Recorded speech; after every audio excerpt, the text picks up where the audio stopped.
Hello, today we're going to talk about key 5 things that you need to ensure that you include in your CV. I understand that a CV is not a one-size-fits-all. There are certain things that one has to consider based on the market and the region that you are from.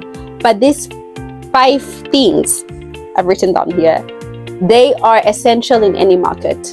It does not matter where you are, you have to ensure that you include them. So number 1, at the top of your CV should be your name, contact information, and this is your email address or your mobile number, your professional title, and then your LinkedIn account or link to your LinkedIn account. So, and this is only necessary if you're active on LinkedIn and your LinkedIn profile is up to date. If it's not up to date, I advise you not to put it in there because it's going to be pointless. But for those that are active on LinkedIn, for those that really take LinkedIn seriously, it's good for your potential employer to just see what type of post and what you're doing on LinkedIn in a professional capacity. The second thing that you need to ensure is included in your CV is your professional summary.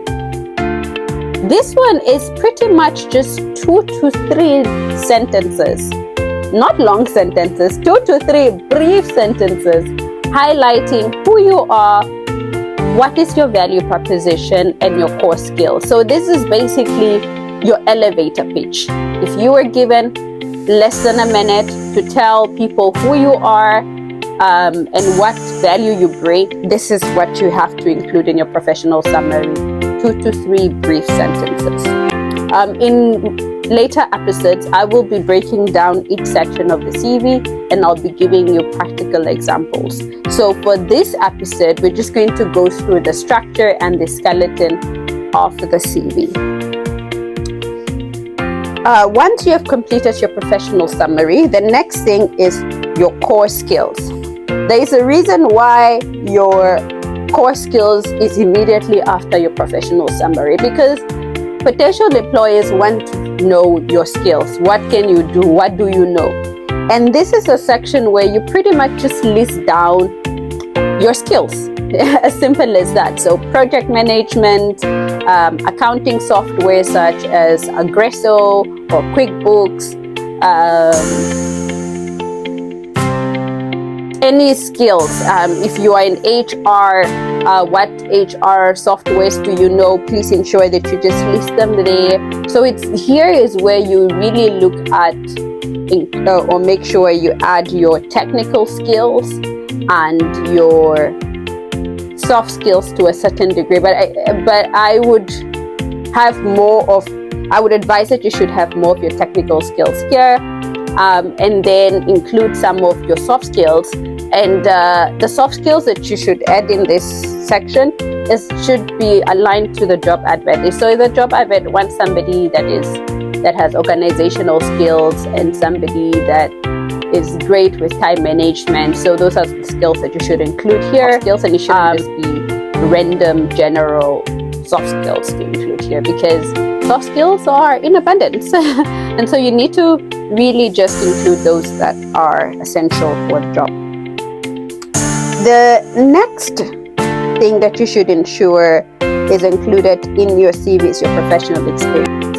And this is where you narrate your job experience and your key achievements. So here, this is really where you write about, yes, I've worked at this company, the period that you worked at that company, the role and which role it was, what did you do, what were your key achievements. This is where you need to include in your professional summary.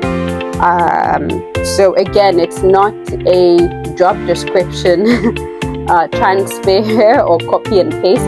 It's pretty much just narrating what you have done, what did you achieve, and that's it pretty much. But what is important is really making sure that where possible you can quantify and qualitate your impact and achievements. The last thing, which is number 5, you should include in your CV is your academic qualifications and certifications. So this is where you write about your master's degree, PhD, whatever academic qualifications that you have, as well as relevant certifications. Again, there is a difference between a CV and a resume, so you need to make sure that you tailor your CV based on the job advert. And so there might be some certifications that you have that are not necessarily relevant for the job that you're applying for, and so you can remove those certifications if it's not needed, even some academic qualifications that are not necessary. But in most cases, they should be transferable skills and things that you can learn from different disciplines. I don't think there's completely like a waste of degree. There are always transferable skills in different disciplines. Yeah, and so if you can articulate that in your cover letter or articulate that somewhere in your CV, especially maybe in your professional summary, then you can justify why, for example, you are having a bachelor's degree in biomedical science, but you're applying for a job in trade. So I've done that.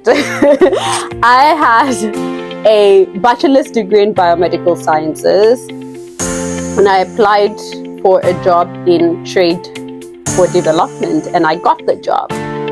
But I was able to justify transferable skills and why I think I still had the experience and the relevant knowledge to get the job done. Yeah, so it's possible for those that are pivoting or for those that are trying to get into other disciplines. Do not be discouraged.